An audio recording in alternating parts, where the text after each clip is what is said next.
সম্প্রতি বঙ্গবন্ধু পাবলিশিং হাউসের উদ্যোগে কবিগুরু প্রণামের আয়োজন করা হয়। রবীন্দ্র প্রতিকৃতিতে মাল্যদানের মধ্য দিয়ে অনুষ্ঠানের শুভ সূচনা হয়।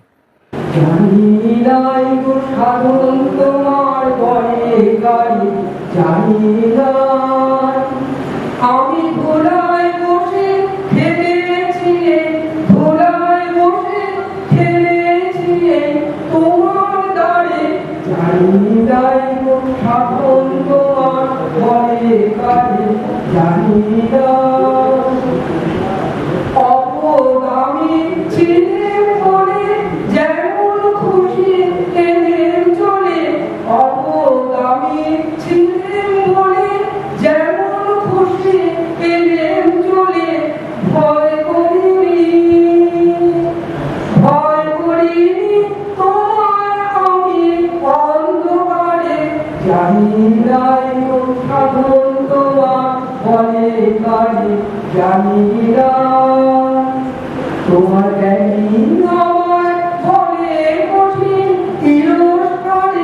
পথ দিয়ে তুই আসিস নিজে, তোমার বলে কঠিন তিরস্কারে পথ দিয়ে তুই আসিস নিজে।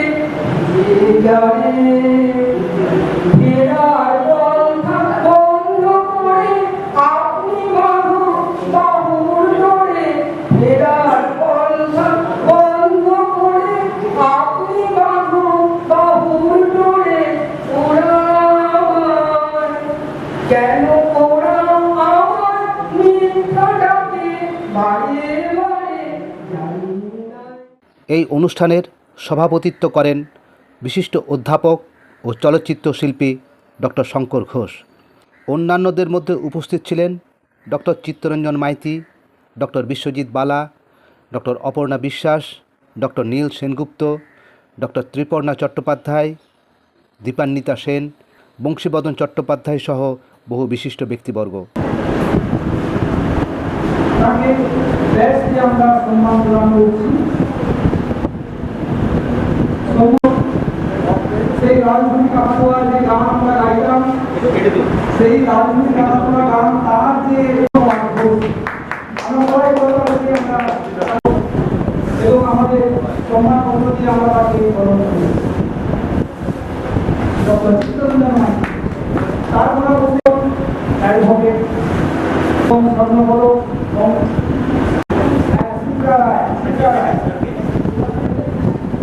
আমরা রায় মহোদয়কে আমরা সম্মান প্রদান করেছি।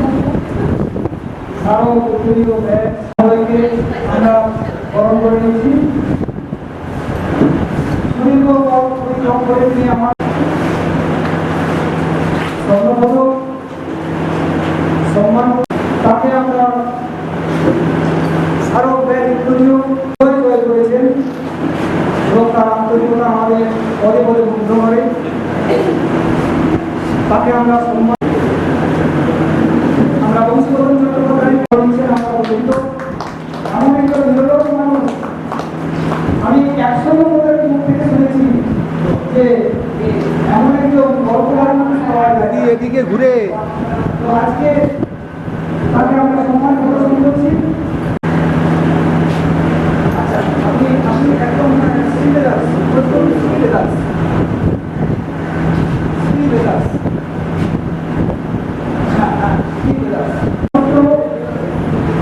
এবং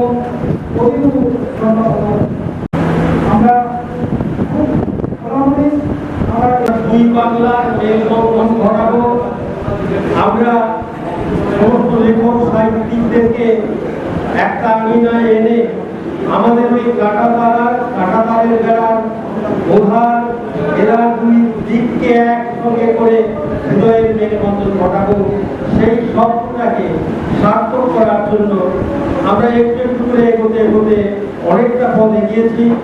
সব থেকে বড় কথা, আমরা যখন বাংলাদেশে গিয়েছি আমাদের এই আবেদন নিয়ে, আজকে বাংলাদেশ থেকে পাটনা থেকে যারা এসেছেন তার কাছ থেকে শুনবো তিনিও আকুল হয়ে হৃদয়ে তার স্থান দিয়েছিলেন। এবং সব থেকে বড় অহংকার আমাদের যেখানে আমাদের ব্যর্থতা আছে বাংলাদেশ যেভাবে হৃদয়ের টান দিয়ে, আতিথেয়তা দিয়ে, ভালোবাসা দিয়ে আমাদের কাছে নিতে পারেন, আমরা সেই জায়গায় 100% ব্যর্থ হয়ে গেছি। বাংলাদেশ থেকেও বহু বিশিষ্ট ব্যক্তিবর্গ এই অনুষ্ঠানে উপস্থিত ছিলেন। এরপর আমরা পাশে আছেন যদিও সেলিনা সাথী মহোদয়কে আমরা বড় সেলিনা সাথী মহোদয়কে অনেক কিছু নিয়ে তারা এই বাংলায় এসেছেন। ভালোবাসা দিতে ও দিতে মাসুদ হাসান রনি মহোদয়কে আমাদের এই আনন্দের দিনে দুই বাংলার জন্য একটা আন্তর্জাতিক পাবনা শহরে কেমন প্রাঞ্জল মানুষ, পাবনা শহরের এমন যে এমন প্রাঞ্জল মানুষ তিনি সংক্ষেপে বলেছেন। আরো বিস্তারিত আমরা যাব। এবার আমরা সবাই একটা হয়ে হাতে মানসিক চর্চায়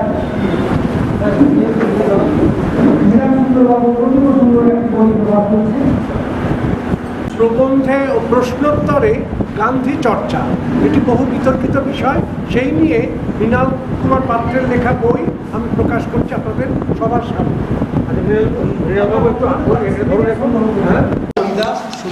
তুমি শুধু আমাদের দিয়ে গেলে, কিছুই না দিলে। আজ তোমার জন্মদিনে এই প্রার্থনা করি মনে মনে, তোমার ঋণ শোধ করতে যদি না পারি, অশ্বত্থ অভক্তি যেন না করি।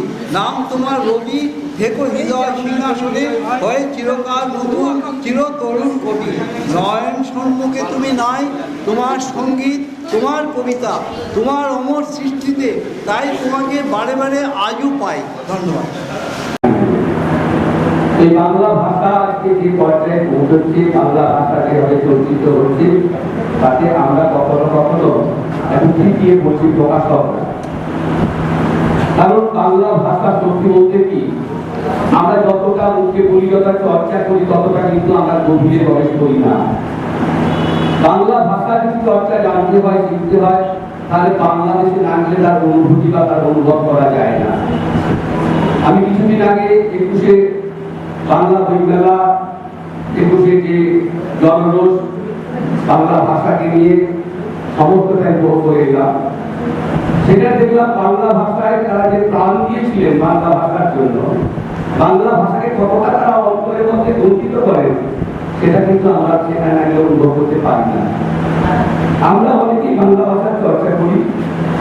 এই চর্চাটা হলো অনেকের ক্ষেত্রে দেখা গেছে আমার সময় অতিবাহিত করার জায়গা নেই, আমি সময় দিচ্ছি বাংলা ভাষা লেখা, কবিতা লেখা, গল্প লেখা, এইসবের মধ্যে। কিন্তু প্রকৃত বাংলা ভাষা যদি পাঠকের মধ্যে প্রবেশ করতে হয়, পাঠককে যদি জানতে হয়, তাহলে কিন্তু বাংলা ভাষার চর্চার ক্ষেত্রটা আরো বাড়াতে হবে। পথটা দিয়েছে সুকেশ, কিন্তু এটা একটা কল্পিত পথ, কারণ সবাই বলে চলে গেল। এখন কিছু কয়েকজন বসে আছে। একটু আগে আলোকিত কবি গৌরীপ্রসাদ মজুমদারের কথা বলছিলেন পাবনার। গৌরীপ্রসাদের একটা গানই ছিল, সবাই চলে গেছে। তা সে আমার মনে পড়ে গেল গৌরীপ্রসাদ গানের কথাটা, এবং যে সবাই চলে গেছে। তাই কিছু কয়েকজন রয়েছে, তাদের কাছে আমি আমার কথাটা বলছি। দুটো ব্যাপার এই অনুষ্ঠানটাকে কেন্দ্র করে রয়েছে।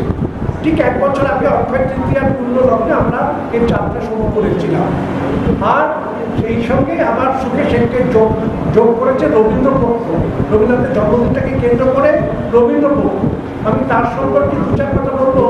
এখন একটু সবাই চুপ করে থাকবেন, এটা একটু বসুন, তাহলে একটাতে ইনজাংশন হয়ে যায় কথা বলতে।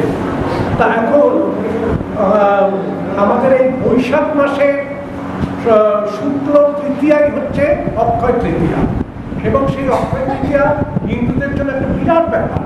দুপার বাংলাকে স্মরণ করেই বলছি, হিন্দুদের কাছে একটা বিরাট ব্যাপার। তার কারণ এই দিনে, অক্ষয় তৃতীয়ার দিনে আমাদের মানে বিষ্ণুর ষষ্ঠ অবতার পরশুরামের জন্ম হয়েছিল।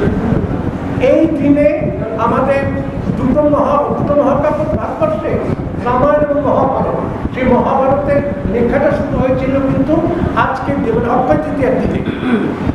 শিবের জটা জালে আবদ্ধ ছিল গঙ্গা, সেই গঙ্গাকে ভগীরথ নিয়ে এলেন মর্তধামে এই অক্ষয় তৃতীয়ার দিন। তার উপরেও আরো আছে ব্যাপার, সত্য যুগের শেষ, ত্রেতা যুগে শুরু হচ্ছে এই অক্ষয় তৃতীয়ার দিনে। আর আমাদের পুরীতে যে বিরাট রথযাত্রা, সেই রথযাত্রার রথটা তৈরি হয় শুরু হয় কিন্তু এই অক্ষয় তৃতীয়ার দিনে।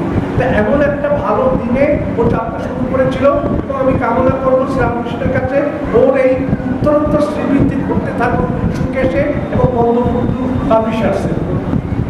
এবারে আসছি রবীন্দ্র পক্ষের কথায়। রবীন্দ্রনাথকে নিয়ে এই দুপার বাংলা নিয়ে আমাদের তো অনেক ব্যাপার ছিল, কিন্তু আমার ওপার বাংলার অধিকাংশ জনই চলে গেছেন বিভিন্ন কারণ দেখিয়ে, গুটি কয়েকজন রয়ে গেছেন। তাদের উদ্দেশ্যে আমি একটা আমার কথাগুলো বলছি।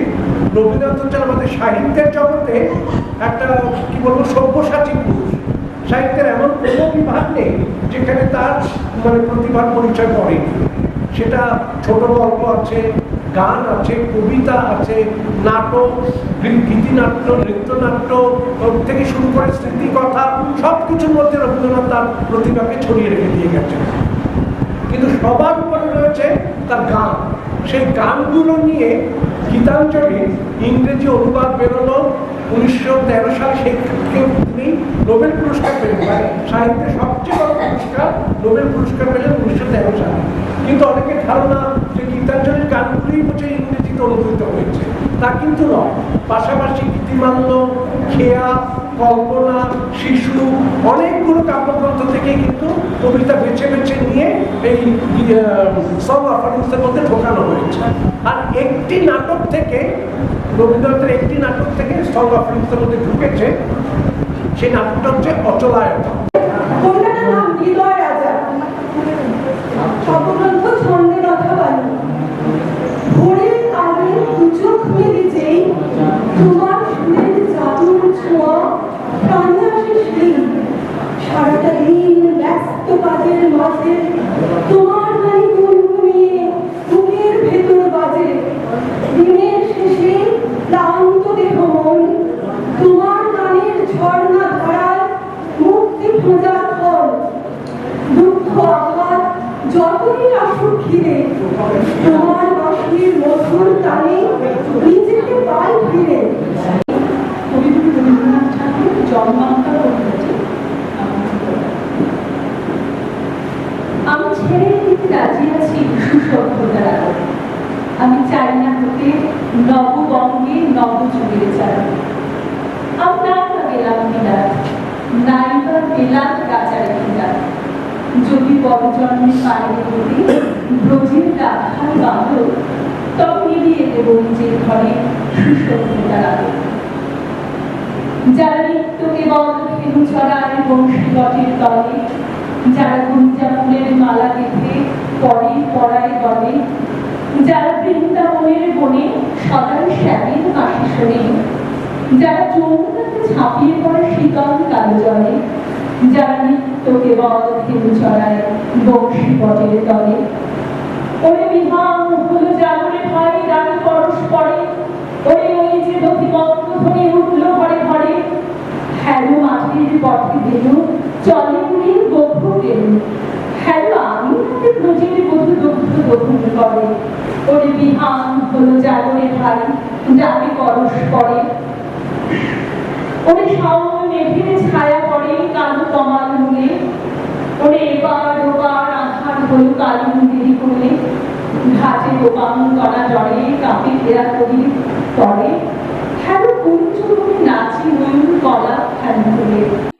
অনুষ্ঠানে বংশীবদন চট্টোপাধ্যায় বলেন, আমরা ঠিক অক্ষয় তৃতীয়ার পরের দিন রবীন্দ্রিক আড্ডা এই নামকরণ দিয়ে বঙ্গবন্ধু পাবলিশিং হাউসের পক্ষ থেকে এখানে কিছুক্ষণ সময় কাটানোর একটা ব্যবস্থা নিয়েছিলাম।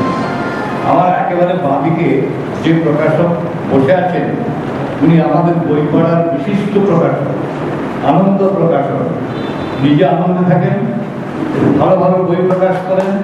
ভারত বাংলাদেশ প্রচুর কাজ আছে, এবং এই কলকাতার বুকে ওরা কয়েকজন প্রকাশক মিলে বইয়ের হাট বসিয়েছিলেন। রবীন্দ্রনাথ যে হাট কবিতায় বংশীবদনকে ব্যবহার করেছেন, সেই হাটটা ওরা বই পড়ায় বসিয়েছিলেন। বাড়ি বসে কি করে বই পাওয়া যাবে, এক ফোনে কি করে বই পাওয়া যাবে, ওরা করেছিলেন। যখন আমাদের সুব্রত মুখোপাধ্যায় বেরিয়েছিলেন, আমাদের মন্ত্রী সুব্রত মুখোপাধ্যায়, তাকে নিয়ে ওরা করেছিলেন, তিনি তখন ছিলেন মেয়র। তারপর থেকে ওনার প্রতিটি কাজ অত্যন্ত সুন্দর। ঠিক সেই রকম আবহাওয়ার মধ্যেই হঠাৎ এই 2-3 বছর আগে বইমেলায় আমি সুকেশ বাবুকে পেয়ে যাই। আমি দেখলাম আনন্দবাবু যে ধরনের কাজ করেন, সুকেশ বাবু ঠিক সেই ধরনের কাজ করেন। অর্থাৎ ভালো মনের লেখক খুঁজে বেড়ান, ভালো লেখা খুঁজে বেড়ান, এবং তিনিও একইভাবে কবি সাহিত্যিক যারা যারা একটু সাহিত্য চর্চার সঙ্গে যুক্ত থাকেন তাদেরকে তিনি খুঁজে বেড়ান।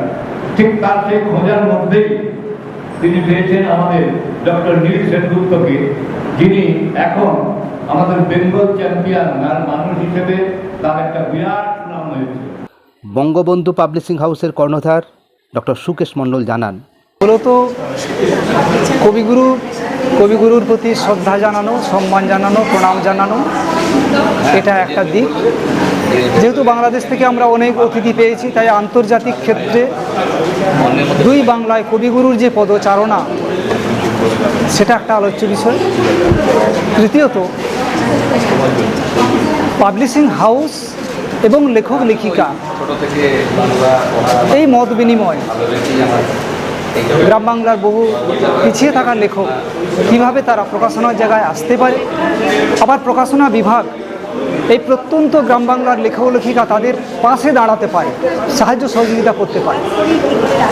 এবং আজকে স্বাধীনভাবে শুধু কবিগুরুর বিষয় তো বটেই, কবিগুরুর অনেক অজানা দিক আমরা জানতে পারলাম, এবং ব্যক্তিগত নানান দিকে সাহিত্য ভাবনার বিষয়ও উদ্ঘাটিত হলো আমাদের এই আলোচনা সভায়।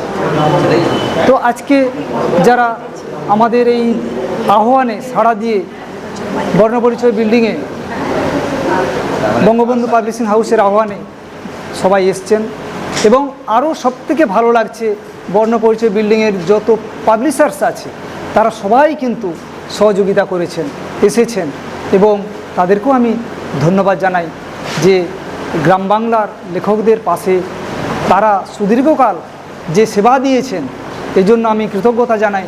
আমি তো একেবারে নতুন, তাদের কাছে আমার অনেক শেখার আছে। কবি সাহিত্যিক লেখক তাদের কাছে আমার একটা আবেদনও থাকছে, এই বর্ণপরিচয় বিল্ডিংয়ে প্রতিটি পাবলিশারের কাছে তারা যেন দেখা করে, তারা যেন তাদের বিষয় নিয়ে যায়।